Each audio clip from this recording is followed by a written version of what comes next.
Well, I'm saying it's exactly 5:30. Good evening, Memo Akwaba and brother. Big agenda, Jumedi. So, many the questions sempa meet them idea ba. Nana say ampo for J. If we some break up him, say no, see a bebuan san the cassia bona brono. Well, yeah, they will be called and be a yaho but you're starting fee in Siona to a minimum region or minimum dear Kosovo region, but in the greater Accra region, in fact, in Siona to a Eureka. Yeah, now release be from Madmo. Yeah, we can later on the show, Nafe.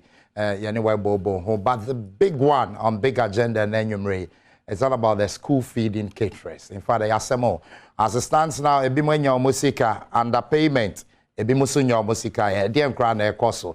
The Ghana National Education Coalition campaign on my issue statement, a DM and omokawum. Once again, Memo Akwaba and brother big agenda Jumedi. So you go for a quick commercial break. When we come back, the Ghana National Education Coalition campaign, omo coordinator waha. And then the better drink come on.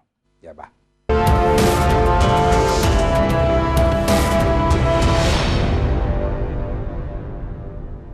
Well, I'm Mamina was this what trying but still the big agenda Jumedia higher Adom TV medini kwesi asemba mitina mama na sample for J. Before the break, me catch us the Ghana National Education Coalition campaign on my issue statement on school feeding. Now, you bring your screen is on after you share the exact statement of reading na dear no more cow. Well, share statement I say the school feeding program in the state of emergency, you know, and it's saying I'm in charge here. Yes, sir, I can the national coordinator, Ghana National Education Coalition campaign, Mami Benis, and Perry Jechi. That's the name. Auntie Benis, that's some drink can be able to here. And Perry Jechi, but you equiapim. Oh, equiapim. Yeah, madam. Wow, Ukugwa. But I am Muknudin. Okay, that's equiapim. Great. Yeah. And you know, my issue statement, Mokase, the school feeding program is in a state of emergency, okay. So, I say, we be a emergency, not just a idea, and who here was saying, many hayano. You to me, a baby fahu. If you say a school feeding program near a program, be a not a very good. A boy school qualabi. A bedroom ribbon no school enrollment crack or through a son school feeding program. Now, CCR no a state of emergency because ama emofrabi etifie because omuko school omunya eduanindi. Na nsembin so aba ho a e wo se abanhwe na animanim he otumi de toto na kwam se ne ebe ya program no se de ye hye ne vitiase no ebetumi ato aso sa na emofra no omuko school omanya anije ede esuade. Right. The answer now anije ni nkwala no. There be anije ni nkwala no. But what exactly is the issue? Obi a want to that the school feeding sector dey na ekoso. Yo. Me say America kra ni no caterers no se aban ede omoka. Inti bebre na ko frifri nuane edu stage bi a omuntumi nya nuane ni biem. Ebi nso de ka ewo banks because aban entua omoka ewo America kra ni. Na afi nso no said dia eniema akosoro within the shortest time in Ghana no inflation rates na akosoro pa. Inti ama bibia abo akosoro a nuane nso eka ho. Inti ama caterers no omo ho kire omo. Efise sika na ede ma omo no esusa 90 pesos minim eduane a ebetumi aye this day ewo Ghana sisia inti omo srese nka aban entum kakra emo enko 3 cedis because inflation no etumrika akwanenim bebre pa na afei so omo ye adwuma na emre no emu wadodo ansa na aban ebetu omoka sade etie nka wo senka yetumi di sika no emo ewo emre bi mu ansa na ometumi aye eduane no nanso no omo beye aduane na wie bosumi ba ko mienu miensa insia kọ afe no ama omo ho ekire omo nti aban embre mu na omo mehwe no enemanim as it stands now 90 pesos per aban ntimi ntua then the chance of the court 3 cedis obetimi atia nti why that demand yo nti no ni ayepese aban ni asoye omo hwe ye nwumasu nyina ehu ne se was say omuchaye omani behwe omu basic level education no eya ade a ehu hia because school feeding ni ho asem na sisi ayeka but eniema bebre wo hono ma aban eyi nani nanso nanka eniema bi a eboa ema adesuane adekere ekoso bebre nti no sade atie bia no was say aban omuma omani ekọ pre-tertiary education no fi say omato omujeje mu ache wo hwe the gap between the private schools and the basic school na eya reho inti abantwa nani mehwe megidi se omo de omo nansi form so omo be ma school feeding program in particular koso a omo betumi aye nti yesre so omo nhwe mai. Well, obviously, as you see now joining at the big agenda, the National Coordinator, Ghana National Education Coalition Campaign, Auntie Benis and Perry, Auntie Benis, well, what is the state? You say are buying a release this can be how many regions are buying it here? You see, and you mean ya menya fee the chairperson of the Ghana School Feeding Association is to me to 7 regions CCA. Okay. But there is an issue of underpayment. Or see omoye calculation na onim sebia omo mutua no na mistake ni fi omo ana say omo caterers na omo nyom calculation ni ye but omo de omo ye ni ye ba mostly no sika ne beba no na yate omo sika no so example sebia 27,000 na etu omo 21,000 6,000 obetwea emma nti e be say deliberator ehon so omo hwe already sika no esua nti site so a na chese yempese omobema mofra no eduane pa antipa information what the other regions that by ebe cover yenya but the yatini say it is ongoing and we appreciate the fact say aban etumi aye bibi at least say we start say otua nti per the chairperson ni de na ose ohwe say ebia ansa na wotwe na say na wotwe ebesim be kwa ewie ne de na ometua other regions na akano. Well, yeah, share more release, I think it's a paragraph 2.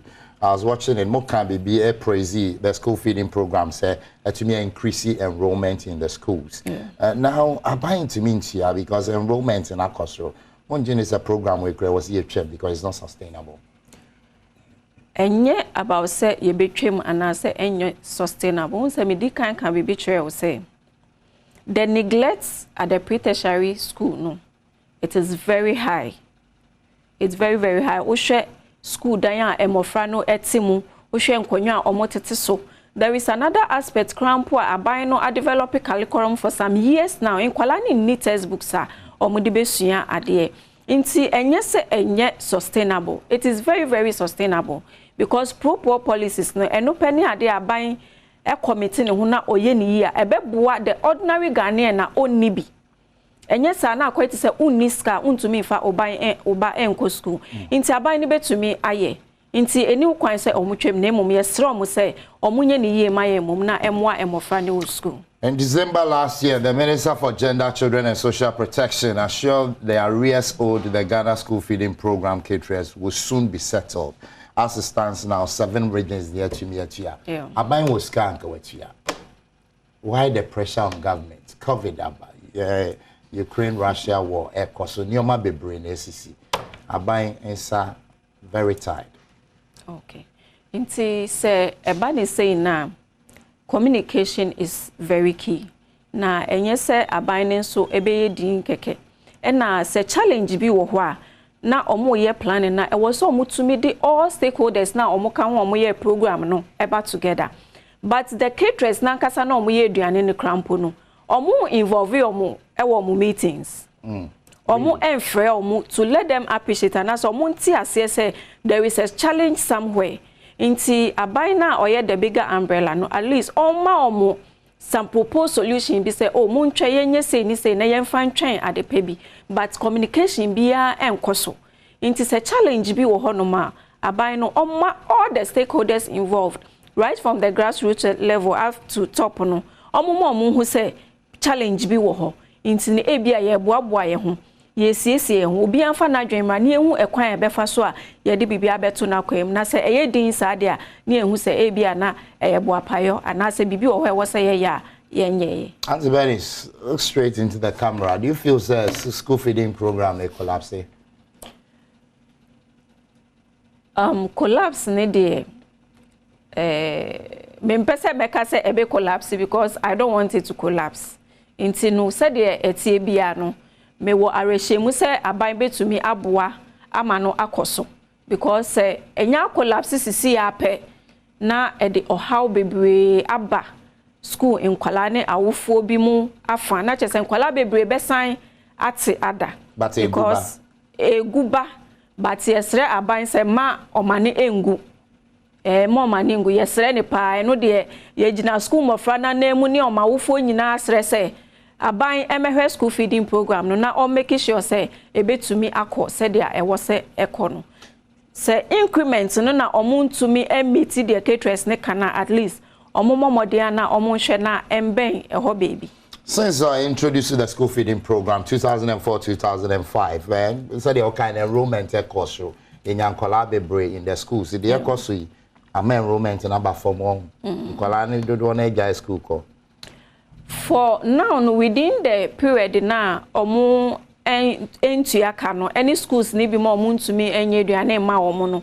Yentumi nya authentic figure bi say ebia enrollment no akofom, but teachers no eka say absenteeism a ewo nkwala na fa no abafom ewo soro parents ni bia na say nkwala no emma school say there was omoba no because oba no ni arehye say obenya eduane edia omma but say bia omagya omutifie ni de eno de yenya information bia won say bia because of anything no nkwala ni etifie a omunkoso. Okay, me read the message bia quickly obi Sunday must see a friend answer but now your school feeding caterer now indeed opejumedi amodi now person obi say mo be lead demonstration amomo against government say the be your musika be bant. Okay, leading of demonstration ni de one aspect of your advocacy yeah but answer na ye be lead demonstration no was say so many consultations. See ye consultations na se bibia de dana kwan mu a ye bebo mo na ye demonstration na aban atwa na din abehwe. With the consultations my any the mobile be so far my contact say controller and accountant general data na school feeding secretariat they come on no amachimi aye ho adwuma wie. Ye nya the final feedback from the controller. Say ometumi aye ho adwuma wi ana say omuntumi enye adwuma but ayade ayede ye ne bedi echi ahwe baby akodu. Antibani so final comment to aban school feeding caterers. Adwuma na omonkoso nye ana say yentua omoka nti omontenda. Yo ye bese caterers no say senia aban no ahya ase say omutua sika no na che say ndaso wo ho. Nti se bibi wo mo betumi aye na sele ometumi amankwala ne nuane a ye bese so omonkoso ana omunye. Inti consultations ne omo a say ne omo kasa nyina no ye beguso ene omo akasa ne warehye mu say bibia ebetoto na kwan. Yeah, for a typical scenario because as of this afternoon I'm a kind article bia I see some of the school feeding caterers omo trade duane wo omo said ye yire omo ni adapa ye twa omo o sister ka ho ma me ka ho a we ka say adwuma no nkoso ade. Ewo musa menim ebi mu nso ene nea omu femu na time na abani ntu na ebi mo wedu baby a omu ni hwia omu beye biem ti the option is omu jai eduane ne nua but sia na aban ahya ase etua no omu a omu betumi aye no ye be stress omu nkoso enye na ye ware hye mu se ye nkwala ne nti emofra ne nti omu betumi abo omu moa na ye nim se aban so betie yen na ne ewo so ye no aye aboa na ohaw ne nyina eto etwa ewo yen school feeding. Auntie Bernice Asundwe count Bernice Imperige chair the national coordinator Ghana National Education Coalition campaign. This year we are joining Adom TV. The big agenda Jumedi Hania de bro medin kwesi asempa. Well, enche ebe move on to other stories. But before then, latest information about with the school feeding program. The Ashanti region and the Bono region so Abaya Bomodin release some fans are Omode Kwakotia. And you know that's the latest update. I know we have 9 regions. Abaya cover so far out of 16 regions. And there's 7 regions in our Canada. Well, we'll continue to ask the questions anyway. And yeah, moving on, at the beginning of the program, I catch us in Seattle, in the greater Accra region there, indeed, in fact, lots of the places are flooded, cars are consumed, and Crawford urine, Crawford TV said, fridges. Obi Garin Siansana, where to me, Enya, the fridge, and I said, when you're on TV, where to me, the Abetuarium said, Rihanna Ebois. In all these, the Ghana Meteorological Agency issue statement, NADMO so a counter statement dear mamo well and you know NADMO statement of the buy but some kind briefly now after yehu and you be engage the communications director for NADMO Georgia you see na fe what you mean what exactly they picking up in here issue this statement and our kind NADMO statement now signed by George AEC quickly, I'll say weather warning, public notice, dated on the 15th of June 2022. I'll say reports from the Ghana Meteorological Agency, GMET, indicate that there will be more rains into the night along the coastal cities of Accra, Kaswa, Cape Coast, and Takoradi.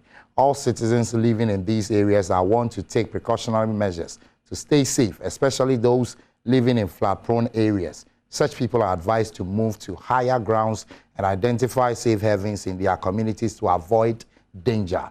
Now, NADMO entreat the general public to pay heed to this weather warning and act accordingly to keep safe, counting on understanding and placing premium on your safety. The NADMO can say, well, the Ghana Meteorological Agency issue statement, more patches say, yeah, no, and see on better pie, especially Anadri, and to what baby, and see on a year a befawa.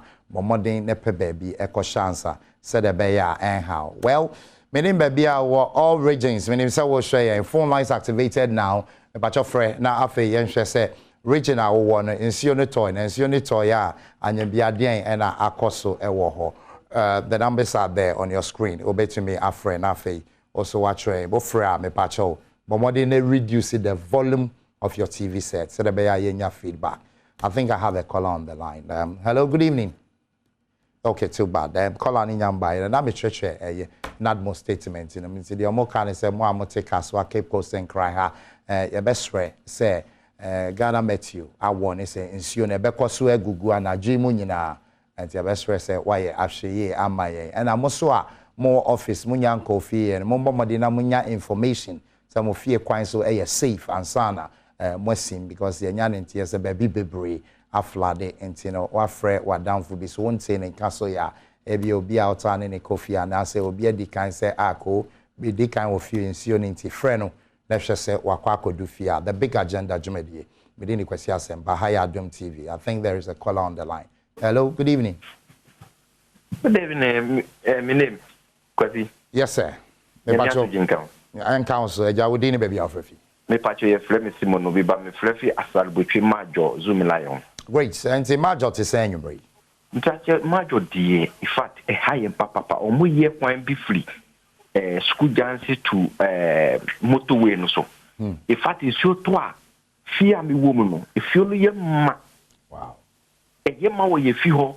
Wow. Not just say, what me pay me to me trap and shoe or me minimum. Yeah, you can't say my ass.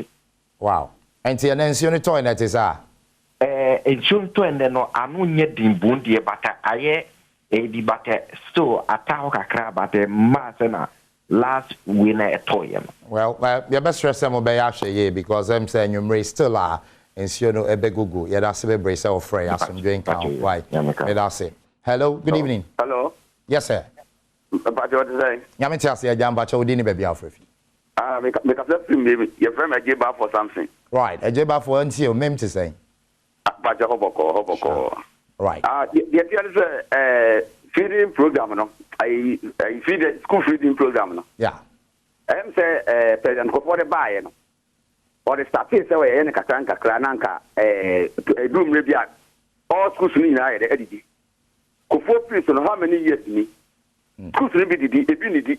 They are banning to me, I made them a freezer with somewhere because in Mipano, schools don't also pay for pet in the DD. So Obi Babako Square is about 20 years me. I could have been because for Mamma and Moboko School for Frona School, feeding program in Ubia. Moboni no better than a balance already. The balance had one to me, I'm the official somewhere. I was saying, that's a break. Why? No, I drink. I some drink out. Hello, good evening. Okay, right. And hello, good evening. Okay, right. And you know, you're trying to say about picking other people on the phone. No, your best friend. Akoswa Bomokoko say Obi anya hweye because since you never go. Hello, good evening. Hello. Good evening, madam. Good evening. Ma'am, you have some drink and pacho dini baby Alfrefi. Pacho your friend me DC, me kasa food masami. Me pacho so kasa fin. Pacho say. Pacho kasa fin. Is masami, sami is ma. Me pacho yo nzima. Your whole need deputy ahomachi. And you start to say eto. Oh, too bad. And the situation, well, mommy fache why mommy na be last caller ebusua ye fancy an enda wase na mo mesress ekoso a na ya hwe ye ensio na gogo especially ye mo from ko school ye for mo befie once again the big agenda jumedie me di kwasi asempa me tenemu e ma na asa ampofo eje good evening.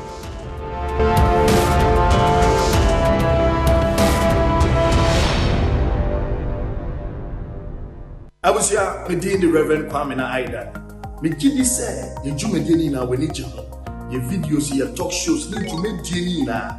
Na die hia me pa ne se na be ya wasa baka ye jumedie no 24/7. Wo bell no, wo dey punch so. Aha, sa bell no, punch so. A punch so biu. Na sa punch so biu. O punch so 24/7 jumedie na. E shasia kikro na won saka and follow us and share the page. For commenting now so to no nyame shira